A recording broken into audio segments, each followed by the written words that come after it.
از میانی دردها چرخی فلک، راهی درمان و شفا را آفرید. رشته ای عمری مریض به محل، تا نگردد کنده ما را آفرید. باری سوگندی طبیب دای ما، رکن پا بر جای در وجدان ماست. جان آدم در همه قوم و نژاد، در مقام و قدر همچون جان ماست. ما دوامی از دوام یاریان، نسل سین و نسل انسان پروریم. استوارم در قرار و قلب خویش، در نجات آدمان ره بریم. ما دوامی از دوام یاریان، نسل سین و نسل انسان پروریم. استوارم در قرار و قلب خویش، در نجات آدمان ره بریم.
در دوران صاحب استقلالی ساحه تندرستی در شهر پنجکن به مرحله نوی رشد وارد گردیده است. از جمله تولدخانه شهر با دستگیری رهبریت دولت سیمایی تماما نو کسب نموده و مؤسسه یک مؤسسه معاصر طبی تبدیل یافته است. در دوران صاحب استقلالی ساحه تندرستی در شهر پنجکن به مرحله نوی رشد وارد گردیده است. از جمله تولدخانه شهر با دستگیری رهبریت دولت سیمایی تماما نو کسب نموده به یک مؤسسه معاصر طبی تبدیل یافته است. من یزدانزاده باباجان، راهبر مؤسسه دولتی تولدخانه شهر پنجکن، شکر استقلالیت کشور خواسته پیشروی معظم ملت توجه حکومت جمهوری تاجیکستان به ساحه تندرستی که برای جامعه حیاتاً مهم است زیادتر می‌گردد. گفتن جایز است که سال 2022 در سفر کاری خود پیشوای معظم ملت و بینای تولدخانه شهر پنجکن یک بینای زمانوی با مجهز به تمام تکنولوژی نوی به استفاده داده شد. حالا در تولدخانه شهر پنجکن زیاده از 212 نفر طبیبان، همشیرها کار فعالیت میکنند. از این 212 نفر اینها 50 نفر اینها معلومات عالی و باقی مانده اینها معلومات عالی ناپورا کار فعالیت کرده ایستادند. چه که در پیام‌های پیشوای معظم ملت ما میبینیم، در پیام‌های پیشوای معظم ملت گشته برگشته میگویند جوانها آینده ملتند. و سخن‌های پیشوای معظم ملت ما نگاه کرده باید دوچند خدمت کنیم. سطح و صفت خدمت رسانی را بالا گردانیم. با تشبث و دستگیری حکومت جمهوری تاجیکستان بینای نوی ایلاوگی تولدخانه با تمام تجهیزات زمانوی بنیاد و مورد استفاده قرار داده شد. سال 1983 در عالی زیایی تولد شدم. فعالیت کاریم از سال 2006 این جانب در تولدخانه شهر پنجکن کار و فعالیت می‌ورزم. شکر از آن میکنم که دولت صاحب استقلال ما استقلالیت دولتی جمهوری تاجیکستان را جشن میگیریم. امروزها در تولدخانه شهری ما یک قطار کارها ادامه داده ایستاده است. کارهای ساختمانی ما اطمینان کامل داریم که 35 سالگی استقلالیت جمهوری تاجیکستان را با بلند برداشتن سطح خدمت رسانی پیشواز گیریم.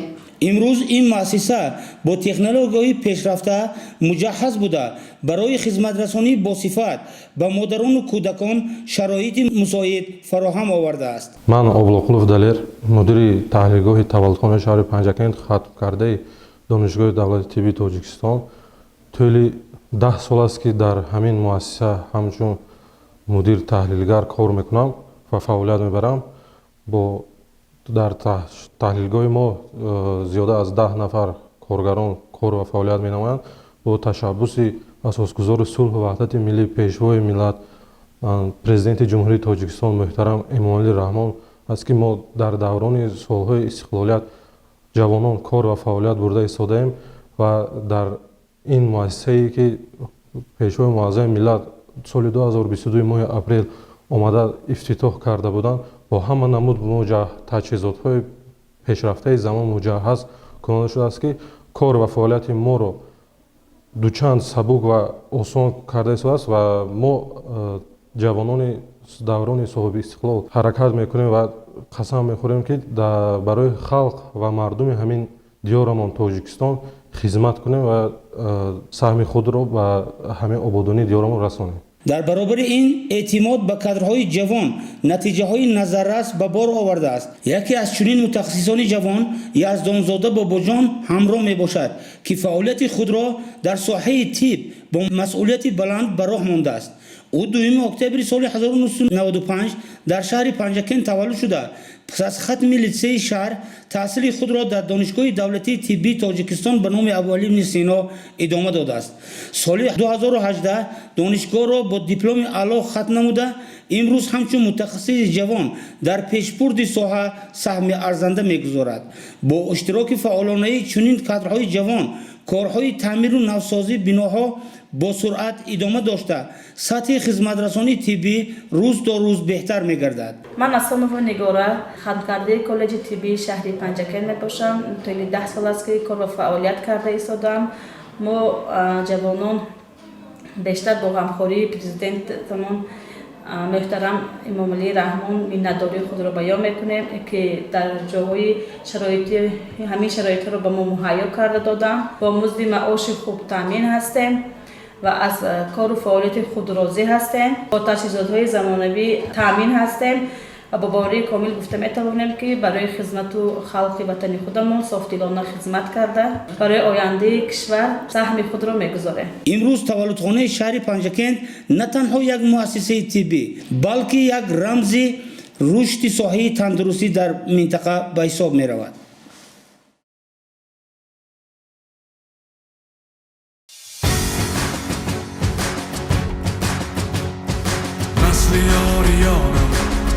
مهدیکیانم رستمی زمانم من تاجیکم کوهی سربلندم کاخی بگزندم شاد و ارجمندم من تاجیکم رودی پر خروشم وارثی کروشم باری خود بدوشم من تاجیکم اهل علم و دینم پاک سرزمینم چشمی کم نبینم من تاجیکم خلقی تاج دارم باز خاک سارم کینه ندارم من